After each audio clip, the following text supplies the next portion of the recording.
بعض کا کئی لفظ مشترک ہوتے ہیں مگر بولنے میں معنی ادھر اور ہوتا ہے ادھر اور ہوتا ہے، ٹھیک؟ تو ضروری ہے کہ اس کی زبان بھی سمجھے اور اپنی زبان سمجھا سکے۔ اس پر 2-4 منٹ لینا چاہتا ہوں۔ اب وہ کیا ہے؟ حبیب جب ساری مخلوقات کے لیے رحمت بنا کر بھیجا تو سنیے مصطفیٰ کو ساری کائنات کی جملہ مخلوقات کی مصطفیٰ کو بولی لگا فرمایا۔ حضور کو زبان فہمی سکھائی، صرف انسانوں کی نہیں، صرف جنات کی نہیں، فرشتوں کی نہیں، مصطفیٰ کو جانوروں کی بولیاں سکھائی رب نے۔ آپ نے 100 واقعات نہیں پڑھے؟ کوئی اونٹ بھاگتا ہوا آیا، کوئی صحابی لے کر گیا کہ اونٹ مانتا نہیں ہے، آقا گئے، وہ اونٹ آیا حضور کے قدموں میں سجدہ ریز ہوا اور حضور نے اس کی پیشانی پر ہاتھ رکھا اور پھر مالک سے کہا دیکھو یہ تمہاری شکایت کر رہا ہے۔ مالک کھڑا ہے، بولی نہیں سمجھ رہا، مصطفیٰ سمجھ رہے ہیں۔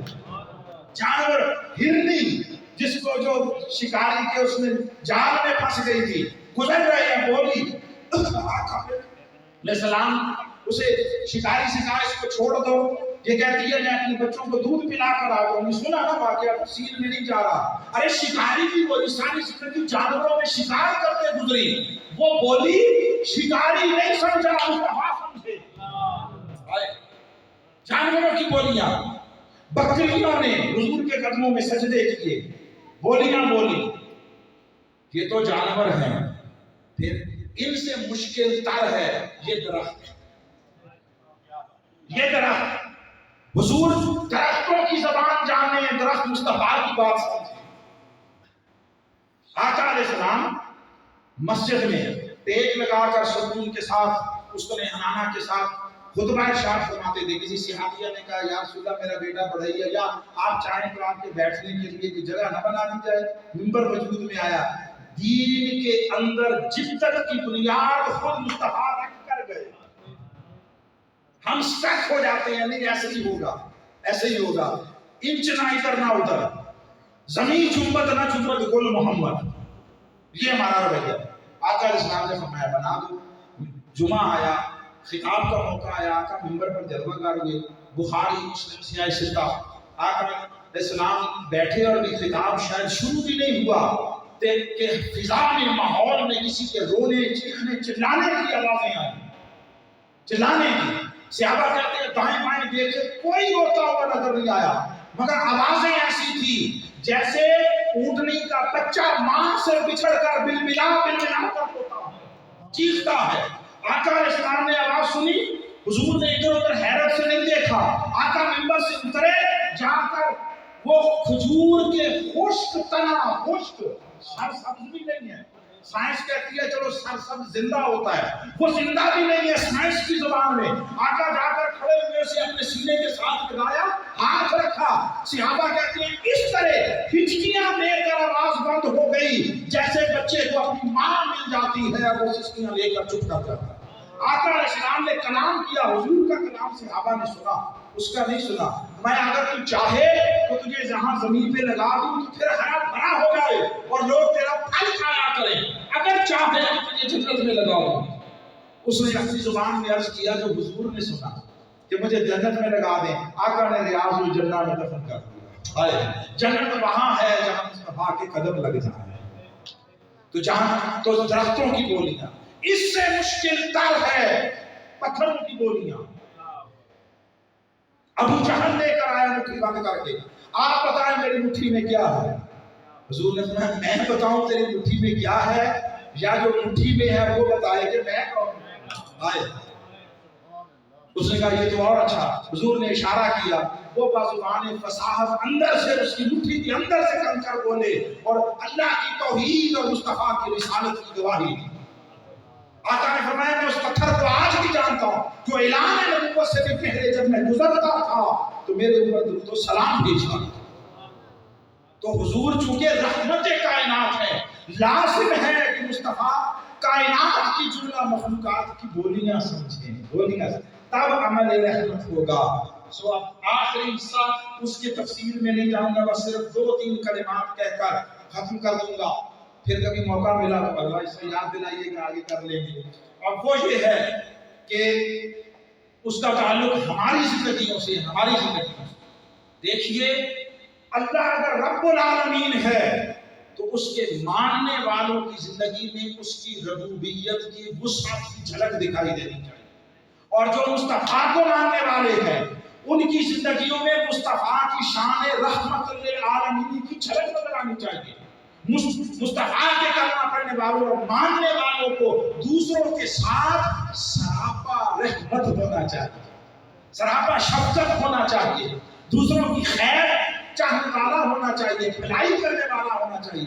ہمارا تو حال یہ ہے، خاص کر ہماری جو مذہبی طبقہ ہے، مذہبی، ہمارے تو ماتھے پر ہر وقت 15 بال پڑے رہتے ہیں، اور یہ بھی دینداری اور اللہ والے ہونے کی علامت سمجھی جاتی ہے کہ ہر وقت اقبال اور مذہب میں رہے، اس کی آنکھوں سے شعلے نکلتے ہیں، اور وہ ہمارا طبقہ بھی، ہمارے متعلق بھی کہہ دیا جاتا ہے، میں ہاتھ جوڑتا تم نہ کہا کرو مقرر شعلہ بیان۔ اور بھائی شعلے آگ بہت لگ چکی ہے، خدا کے لیے آپ ہمیں مقرر شعلہ بیان نہ کہو، ہمیں کوئی مقرر پانی بیان کہو، آگ بجھے، لوگوں کے ساتھ خیر کا کام کرو، بھلائی کا کام کرو۔ دین نے آپ کو ساری چیزیں عطا کی۔ آقا اسلام نے فرمایا چھوٹی سی نیکی کو بھی حقیر نہ جانو، چھوٹی سے، حتیٰ کہ اپنے بھائی کے ساتھ مسکرا کر ملنا۔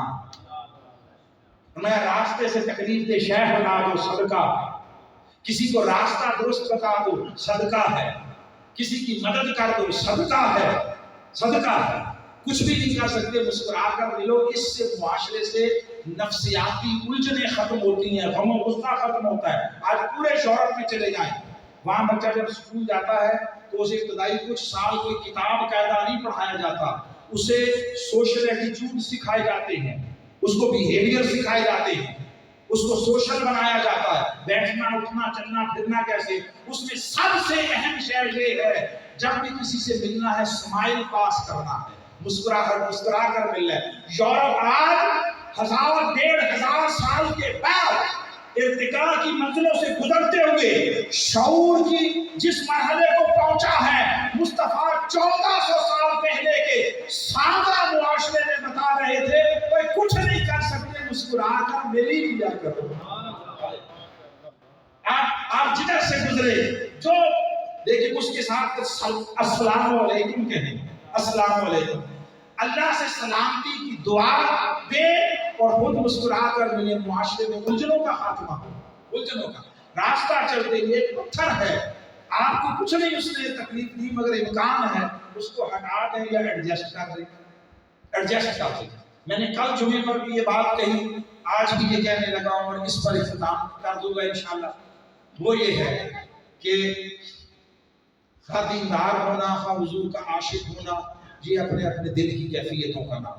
کون کتنا عاشق ہے اس کے لیے کوئی پیمانہ ترازو نہیں ہے، نہ کسی کو یہ حق ہے کہ وہ لوگوں کے عشق کو اور دینداریوں کو تولتا پھرے، یہ اپنا اپنا میتھڈ ہے۔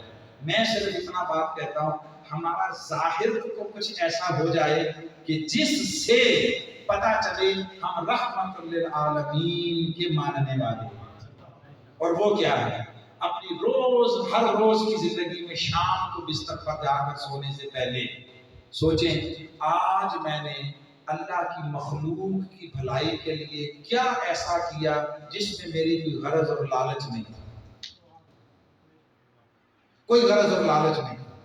اگر تو کیا تو آپ کو مبارک، آپ کا دن اچھا ہو، جس میں آپ کی غرض کوئی نہیں، اپنی غرض آپ نے اپنے گھر کے سامنے ذرا راستہ ٹھیک کر لیا، وہ جگہ اچھی کر لی، اس میں آپ کی غرض نہیں ہے۔ وہاں کر کے دیکھیں جہاں کہ آپ کی غرض کوئی نہیں ہے، آپ کو وہاں سے کوئی نفع ملنے کا امکان ہی نہیں ہے، فقط اوروں کے لیے کر کے دیکھیں۔ اور یہ جملہ کہنا چاہتا ہوں، تم خدا کے بندوں کے ساتھ اچھا کرو، بھلا کرو، درگزر کرو، ان سے جاپان میں آج بھی چلے جائیں، اگر کوئی جاپان میں رہتا ہے پوچھیں اس سے، آپ فٹ پاتھ پر جا رہے ہیں، کوئی جاپانی آ رہا ہے، آپ اس کو جان کر مونڈا ماریں، مونڈا، پھر رک جائیں، وہ بھی رکے گا، آپ بھی رکیں گے، وہ مونڈا آپ نے مارا ہے، وہ آپ سے سوری کر کے چل پڑے، جھگڑا نہیں کرے، جھگڑا نہیں کرے۔ یہ وجہ ہے کوئی جماعت گئی وہاں کے دین کا فروغ کیا جائے، انہوں نے ریسرچ کی ہے، وہ میں کسی جماعت پاکستانی کسی جماعت کی طرف اشارہ نہیں ہے، یہ بات سمجھ لیں، کوئی تنظیم تھی، انہوں نے چاہا اسلام کے فروغ کے لیے ریسرچ کی جائے، کن بیسس پر؟ وہ 6 مہینے ریسرچ کرتے رہے، انہیں کوئی چیز نہیں ملی جس بنا پر انہیں اسلام کی دعوت دی۔ چوری وہاں نہیں ہوتی، جھگڑا وہاں نہیں ہوتا، ایک دوسرے کے ساتھ ہنگامہ غل غپارہ وہاں نہیں ہوتا، قتل وہاں نہیں ہوتا۔ کس کے ہم ان کو کیا کہیں کہ اسلام قبول کر لو تمہیں یہ فائدہ ہوگا؟ خالی آخرت، خالی آخرت، یہ بعد کی ایجاد کردہ چیز ہے۔ دین پہلے دنیا کی بات، پہلے دنیا کی۔ ادھر یہ آذربائیجان یا کسی ریاست میں کچھ لوگ گئے دین کا پیغام لے کر، تو لوگوں کو دعوت دیتے رہے، پھر نماز کا ٹائم ہوا وہ مسجد میں چلے گئے، جب مسجد میں گئے انہوں نے جوتیاں اٹھا کے اپنی رکھی مسجد کے اندر، تو نماز کے بعد غالباً مسجد کے امام یا کسی اور ذمہ دار نے پوچھا یہ آپ کی جوتیاں اٹھا کے اندر کیوں رکھی؟ ان کا اس لیے کہ کوئی اٹھا کے نہ لے جائے۔ اس نے کہا تمہارے ہاں ایسا ہوتا ہے اٹھا کے لے جاتے ہیں؟ ان کا پھر دفعہ ادھر جا کے تبلیغ کرو، یہاں کیا کرنے آئے؟ مرو اپنا آپ درست کرو، اپنا۔ بازار میں کوئی شے ملاوٹ کے بغیر ملتی نہیں ہے۔ جس معاشرے میں مریضوں کی دوائی، معصوم بچوں کا دودھ وہ اصلی اور خالص نہ ملتا ہو، آپ اس معاشرے میں چاہتے ہیں کہ اللہ کی رحمتیں برکتیں کرم نوازیاں ہو، جہاں ہمارا زندگی کا صبح شام دھوکہ فراڈ دجل و فریب حق تلفی قبضہ لٹرم پٹرم اس میں گزر رہا ہے۔ 4 نمازیں پڑھ کے آپ چاہتے ہیں کہ رب جنت آپ کے نام الاٹ کر دے اور انتقال کے پیپر بھی ادھر ہی بھیج دیں۔ انتقال ہونے دو، پتہ چلے گا نمازیں کس کھاتے میں گئیں۔ اللہ کے بندوں کے ساتھ ظلم کر کے، مخلوق کے ساتھ زیادتی کر کے بنتا کیا ہے یہ آگے جا کر دیکھنا، جب یہ آنکھیں بند ہوں گی اور اندر کی آنکھ کھلے گی، شعور کی اور حقیقت کی آنکھ کھلے گی، پھر پتہ چلے گا ہوا کیا۔ اللہ کے بندوں کے ساتھ بھلائی کریں، سراپا رحمت بن جائے، سراپا رحمت بن جائے۔ گھر والوں سے لے کر باہر بات، گھر سے شروع کریں۔ ایک حدیث کل میں نے سنائی تھی، حضرت کا 3 منٹ اوپر ہی ہو گئے۔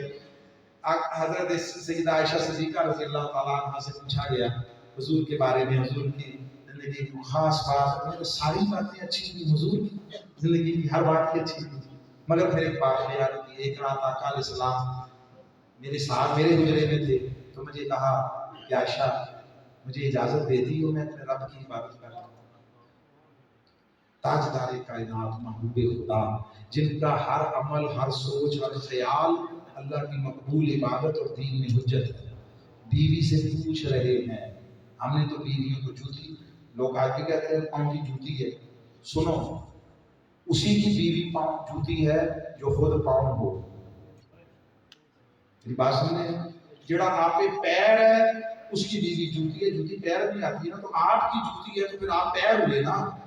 جو خود پاؤں ہے اس کی بیوی جوتی ہے، جو خود بادشاہ ہے اس کی بیوی تاج ہے۔ آقا نے پوچھا عائشہ اجازت دیتی ہو کہ میں اللہ کی عبادت کروں؟ عرض کیا یا رسول اللہ آپ کا قرب مجھے بہت عزیز ہے، مگر آپ کی خوشی مجھے اس سے زیادہ عزیز ہے۔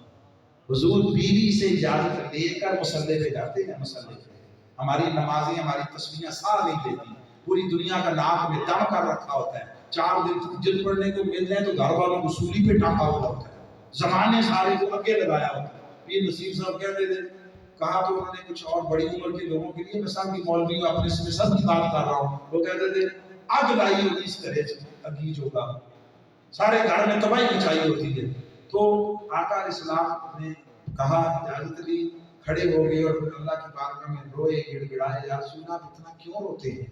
جبکہ اللہ نے آپ سے فرمایا ہم نے سارے آپ کے اور آپ کے ذریعے اگلوں و پچھلوں کے گناہ معاف کر دیے۔ کہا عائشہ میں اللہ کا شکر گزار بندہ نہ ہوں۔